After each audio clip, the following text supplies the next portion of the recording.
নমস্কাৰ এই মুহূৰ্তত আহি পৰিছে ৰাতিপুৱাৰ বহুকেইটা গুৰুত্বপূৰ্ণ খবৰ অসমৰ লগতে আন্তঃৰাষ্ট্ৰীয় বহুকেইটা গুৰুত্বপূৰ্ণ খবৰ যুগুত হৈছে আৰু নিতৌ এনেকুৱা ধৰণৰ খবৰসমূহ পাই থাকিবলৈ হলে চেনেলটো সাবস্ক্ৰাইব কৰি সাইডত থকা যদি বেল আইকন আছে প্ৰেছ কৰি এটাকৈ লাইক কৰি আমাক উৎসাহিত কৰিবলৈ একেবাৰে নাপাহৰিব এনেকুৱা ধৰণৰ ভিডিঅ'সমূহ পাই থাকিবলৈ হলে আহক আজিৰ প্ৰথমটো খবৰলৈ আগবাঢ়ো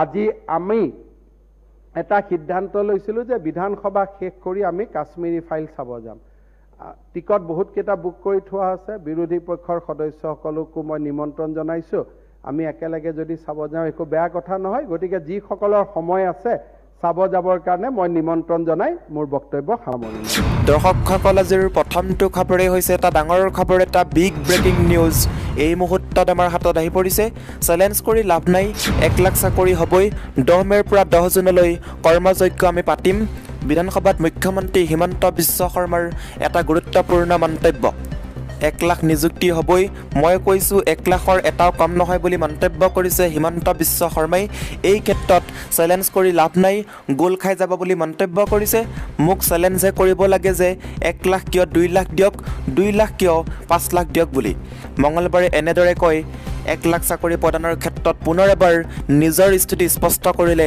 মুখ্যমন্ত্ৰী হিমন্ত বিশ্ব শৰ্মাই মুখ্যমন্ত্ৰীগৰাকীয়ে লগতে কয় যে 10 মেৰ পৰা 10 জুনলৈ কৰ্মযজ্ঞ আমি পাতিম 1 লাখ জুনত নহলেও মই জুলাই নিযুক্তি দিম দি শেষ কৰিম বুলি মন্তব্য কৰিছে মুখ্যমন্ত্ৰী হিমন্ত বিশ্ব শৰ্মাই আৰক্ষী স্বাস্থ্য আদি বিভাগত নিযুক্তি পৰীক্ষা হ'ব আৰু নিযুক্তিও হৈ থাকিব বুলি মন্তব্য কৰিছে যিসকল নিবনুৱা যুৱক যুৱতী আছে তেওঁলোকৰ বাবে এই খবৰটো খুবেই ভাল খবৰ উল্লেখ্য যে সোমবাৰৰ পৰা আৰম্ভ হোৱা অসম বিধানসভাৰ অধিৱেশনতো এই প্ৰসংগ ব্যাপক ৰূপত চৰ্চিত হৈছে বিৰোধীয়ে ইয়াকে লৈ ঠকা খৰকা কৰিছে শাসকীয় পক্ষক মঙ্গলবাৰে বিৰোধী দলপতি দেৱব্ৰত শইকীয়া 1 লাখ চাকৰিৰ সন্দৰ্ভত নিজৰ প্ৰতিক্ৰিয়া আগবঢ়ায় দেৱব্ৰত শইকীয়াই কয় যে 1 লাখ নিযুক্তি সন্দৰ্ভত আজি প্ৰশ্ন সুধিছিলোঁ মোৰ প্ৰশ্নৰ উত্তৰ দিবলৈ অপৰাগ হ'ব চৰকাৰ বিভাগৰ হাতত তথ্য নাই বুলি উল্লেখ কৰিছিলোঁ এই চৰকাৰে যোৱা 6 বছৰে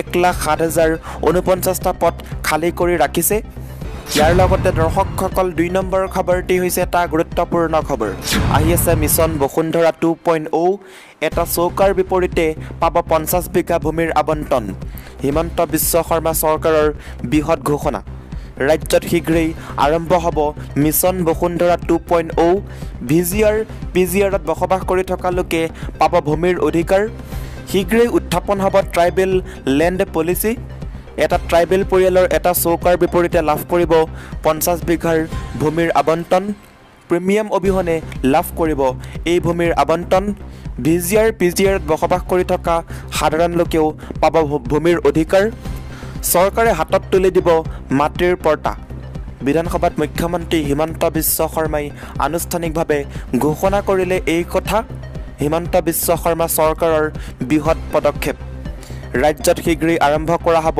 মিছন বসুন্ধৰা 2.0 ইয়াৰ লগতে দৰ্শকসকল আজিৰ 3 নম্বৰ খবৰটি হৈছে এটা ডাঙৰ খবৰ আজি মুখ্যমন্ত্ৰী হিমন্ত বিশ্ব শৰ্মা অৰ্থাৎ যোৱাকালি হিমন্ত বিশ্ব শৰ্মাই অসম বিধানসভাৰ মজিয়াত নিজৰ ভাষণত ৰাজ্যত বৰ্তমান আৰক্ষীয়ে কৰি থকা এনকাউণ্টাৰ সন্দৰ্ভত মন্তব্য প্ৰকাশ কৰে মুখ্যমন্ত্ৰী হিমন্ত বিশ্ব শৰ্মাই এনকাউণ্টাৰে ধৰ্মৰ বাছ বিচাৰ নকৰে বুলি উল্লেখ কৰি কোনো লোকে এনকাউণ্টাৰ সমৰ্থন নকৰে বুলি কয় হিমন্ত বিশ্ব শৰ্মাই মুখ্যমন্ত্ৰী হিমন্ত বিশ্ব শৰ্মাই এজন ধৰ্ষণকাৰীৰ শৰীৰত গুলি লাগিলে আমি কাৰ কাৰণে কান্দিম ধৰ্ষণকাৰীৰ বাবে কান্দিম নে ভুক্তভোগীগৰাকীৰ বাবে কান্দিম বুলি বিৰোধীক প্ৰশ্ন কৰে 3 কেজি হিৰোইন লৈ অহাৰ বাবে যদি ড্ৰাগছ সৰবৰাহকাৰীজন আৰক্ষীৰ সৈতে গুলিয়াগুলিত আঘাতপ্ৰাপ্ত হ'বলগীয়া হয় তেন্তে আমি দুখ কৰি লাভ নাই কাৰণ সেই 3 কেজি হিৰোইনে 2000 ডেকা ল'ৰা ছোৱালীক ধ্বংস কৰিব মুখ্যমন্ত্ৰী হিমন্ত বিশ্ব শৰ্মাই এই বুলি মন্তব্য কৰিছে এনকাউণ্টাৰৰ ক্ষেত্ৰত হিন্দু মুছলমানৰ ৰাজনীতি কৰি লাভ নাই ধৰ্মক লৈ নহয় যুদ্ধ টাক্সৰ বিৰুদ্ধে হ'ব লাগে যুদ্ধ অপৰাধীৰ বিৰুদ্ধে হ'ব লাগে বুলিও হিমন্ত বিশ্ব শৰ্মাই উল্লেখ কৰে ইয়াৰ লগতে 4 নম্বৰ খবৰটি হৈছে অসমত ব্ৰাহ্মণ আমি 3% মুছলমান আছে কোটিৰ ওপৰত সংখ্যাগুৰু আপোনালোক বিধানসভাত মুখ্যমন্ত্ৰী হিমন্ত বিশ্ব শৰ্মাৰ মন্তব্য সংখ্যালঘু নহয় আপোনালোক, এতিয়া আপোনালোক প্ৰায় সংখ্যাগুৰু। দাস, কলিতা, বৰ্মনে ট্ৰাইবেল বেল্টত গৈ ঘৰ নবনাই তেন্তে তাত ৰহমান ইছলামে কিয় যাব? বামুণ আমি 3% সংখ্যালঘু আমি, অসমত মুছলমান আছে কোটিৰ ওপৰত। আপোনালোকে সংহতি স্থাপন কৰক, সংখ্যাগুৰু আপোনালোক। মঙলবাৰে অসম বিধানসভাত এই মন্তব্য কৰি সকলোৰে দৃষ্টি আকৰ্ষণ কৰিলে মুখ্যমন্ত্ৰী হিমন্ত বিশ্ব শৰ্মাই। ভাষণ প্ৰসংগত মুখ্যমন্ত্ৰীগৰাকীয়ে লগতে কয় যে আপোনালোকে মিয়া সংস্কৃতি কোৱা বাদ দিয়ক, আপোনালোকে লাচিতৰ কথা কওক, আপোনালোকে সত্ৰীয়া সংস্কৃতিৰ কথা কওক। যিদিনাই আপোনালোকে বৰপেটা সত্ৰ, বৰদোৱা সত্ৰ অক্ষুণ্ণ থাকিব বুলি ক'ব, সেইদিনাৰ পৰা অসম ছুপাৰ স্পীডত যাব বুলি হিমন্ত বিশ্ব শৰ্মাই মন্তব্য কৰিছে। ইফালে ভাষণৰ মাজতে চেয়াৰমেন আলীকো বিশেষ অনুৰোধ জনালে মুখ্যমন্ত্ৰী হিমন্ত বিশ্ব শৰ্মাই। মুখ্যমন্ত্ৰী হিমন্ত বিশ্ব শৰ্মাই কয় যে চেয়াৰমেন আলীক অনুৰোধ কৰিছোঁ বৰপেটা সত্ৰৰ সত্ৰাধিকাৰৰ ওচৰলৈ যোৱা দৰে শংকৰদেৱ কলাক্ষেত্ৰতো এবাৰ যাওক, ওলাই আহি টিভিত কওক মিয়া মিউজিয়াম প্ৰস্তাৱ বাদ দিলোঁ। ইয়াৰ লগতে 5 নম্বৰ খবৰটি হৈছে এটা ভাল খবৰ। যিসকল অসমত নিবনুৱা যুৱক যুৱতী আছে তেওঁলোকৰ বাবে এই খবৰটো বহুত গুৰুত্বপূৰ্ণ খবৰ, এটা ভাল খবৰ। চাকৰিৰ আবেদনৰ বাবে যোগ্য প্ৰাৰ্থীয়ে লাভ কৰিব SMS। naukri.com-ৰ দৰে এপ নিৰ্মাণ কৰিব অসম চৰকাৰে, জনালে মুখ্যমন্ত্ৰী হিমন্ত বিশ্ব শৰ্মাই। অনলাইনৰ জৰিয়তে বৰ্তমান এমপ্লয়মেণ্ট এক্সচেঞ্জত ৰাতি 2 বজাতো নামভৰ্তি কৰিব পাৰে। naukri.com-ৰ দৰে আমি চৰকাৰৰ পৰাও এটা এপ বনাম, কোন কোন ল'ৰা ছোৱালীয়ে কিমান ডিগ্ৰীধাৰী তাক উলিয়াই ল'ম আৰু সেই এপত সংযোগ কৰি দিম। ক'ৰবাত চাকৰি ওলালে লগে লগে ল'ৰা ছোৱালীয়ে SMS পাই যাব, এই মন্তব্য কৰিছে মুখ্যমন্ত্ৰী হিমন্ত বিশ্ব শৰ্মাই। মঙলবাৰে মুখ্যমন্ত্ৰী হিমন্ত বিশ্ব শৰ্মাই অসম বিধানসভাত ভাষণ প্ৰদান কৰি বহুকেইটা বিষয়ত গুৰুত্বপূৰ্ণ মন্তব্য কৰে। মুখ্যমন্ত্ৰীগৰাকীয়ে কয় যে আমি বহু বেছি হুলস্থুল নকৰাকৈ কাম কৰি আছোঁ ৰাইজলৈ, অনলাইনত কাম হৈ আছে, চাইলেণ্ট ৰিভলিউশ্যন হৈছে, প্ৰথমবাৰৰ বাবে মানুহে কাম কৰা আৰম্ভ কৰিছে। naukri.com-ৰ দৰে আমি চৰকাৰৰ পৰাও এটা এপ বনাম, কোন কোন ল'ৰা ছোৱালীয়ে কিমান ডিগ্ৰীধাৰী তাক উলিয়াই ল'ম আৰু সেই এপত সংযোগ কৰি দিম। ইফালে 1 লাখ নিবনুৱাক চাকৰি প্ৰদানৰ ক্ষেত্ৰত মুখ্যমন্ত্ৰীগৰাকীয়ে কয় যে 1 লাখ নিযুক্তি হ'বই, মই কৈছোঁ 1 লাখৰ এটাও কম নহয়। এই ক্ষেত্ৰত চেলেঞ্জ কৰি লাভ নাই, গোল খাই যাব। মোক চেলেঞ্জহে কৰিব লাগে যে 1 লাখ কিয় 2 লাখ দিয়ক, 2 লাখ কিয় 5 লাখ দিয়ক বুলি চেলেঞ্জ কৰিব লাগে মুখ্যমন্ত্ৰী হিমন্ত বিশ্ব শৰ্মাক, এই বুলি মন্তব্য কৰিছে মুখ্যমন্ত্ৰী হিমন্ত বিশ্ব শৰ্মাই যোৱাকালিৰ বিধানসভাত। 7 নম্বৰ খবৰটি হৈছে উপভোগ কৰিব বিচাৰিলে চৰকাৰী কৰ্মচাৰীয়ে পাব অৰ্ধচুক্তি, জনালে মুখ্যমন্ত্ৰী হিমন্ত বিশ্ব শৰ্মাই। যোৱাকালি গুৱাহাটী মহানগৰীৰ চিটি চেণ্টাৰৰ PVR চিনেমাত দি কাশ্মীৰ ফাইলছ নামৰ বহু চৰ্চিত ছবিখন উপভোগ কৰিলে মুখ্যমন্ত্ৰী হিমন্ত বিশ্ব শৰ্মাই। অসম বিধানসভাৰ বহুকেইজন সতীৰ্থ মন্ত্ৰী বিধায়কৰ সৈতে ছবিখন উপভোগ কৰি আৱেগিক হৈ পৰিল মুখ্যমন্ত্ৰীগৰাকী। ইফালে ছবিখন উপভোগ কৰি মুখ্যমন্ত্ৰীগৰাকীয়ে ছবিপ্ৰেমী অসম চৰকাৰৰ কৰ্মচাৰীসকলক দিলে বিশেষ সুবিধা।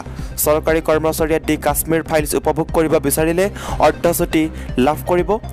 মুখ্যমন্ত্ৰী হিমন্ত বিশ্ব শৰ্মাই লগতে কয় যে সন্ত্ৰাসবাদক গৰিহণা দিব লাগে। বদৰুদ্দিন আজমলে ছবিখন চালে কান্দি উঠিব, কোনে কি প্ৰসংগত সমালোচনা কৰি সেয়া তেওঁলোকৰ কথা। ছবি কথা হিন্দু মুছলমান নহয়, প্ৰসংগ কাশ্মীৰ। ইয়াৰ লগতে দৰ্শকসকল 7 নম্বৰ খবৰটি হৈছে দাম বাঢ়িব ভটকাৰ, ৰাছিয়া ইউক্ৰেইনৰ যুদ্ধৰ প্ৰভাৱ। ব্ৰিটেইনৰ চৰকাৰে মঙলবাৰে কয় যে ৰাছিয়াৰ পৰা অহা সামগ্ৰীৰ ওপৰত অতিৰিক্ত 35% আমদানি শুল্ক আৰোপ কৰিছে। ইয়াত ভটকাকে ধৰি অন্যান্য সামগ্ৰীও অন্তৰ্ভুক্ত আছে। ইউক্ৰেইনৰ ওপৰত ৰাছিয়াৰ আক্ৰমণত ক্ষুব্ধ হৈ ব্ৰিটেইনে এতিয়া ৰাছিয়াৰ পৰা আমদানি কৰা সকলো সামগ্ৰীৰ ওপৰত বৰ্ধিত হাৰত কৰ আৰোপ কৰিছে। ইয়াৰ ভিতৰত ৰাছিয়ান সুৰা ভটকাও অন্তৰ্ভুক্ত আছে, যাক সমগ্ৰ বিশ্বতে পচন্দ কৰা হয়। প্ৰতিবেদনত কোৱা হৈছে যে ব্ৰিটেইনে ৰাছিয়া আৰু ইয়াৰ সহযোগী বেলাৰুছকো বিশ্ব বাণিজ্যৰ অধীনত আটাইতকৈ পচন্দৰ ৰাষ্ট্ৰ শুল্কৰ প্ৰৱেশাধিকাৰৰ পৰা বাহিৰত ৰাখিব। ব্ৰিটেইনৰ চৰকাৰে মঙলবাৰে কয় যে ই ৰাছিয়াৰ পৰা অহা সামগ্ৰীৰ ওপৰত অতিৰিক্ত 35% আমদানি শুল্ক আৰোপ কৰিছে। ইয়াক ভটকাকে ধৰি অন্যান্য সামগ্ৰীও অন্তৰ্ভুক্ত আছে। ইয়াৰ লগতে দৰ্শকসকল 8 নম্বৰ খবৰটি হৈছে এটা ডাঙৰ খবৰ, এটা বিগ ব্ৰেকিং নিউজ এই মুহূৰ্তত আমাৰ হাতত আহি পৰিছে।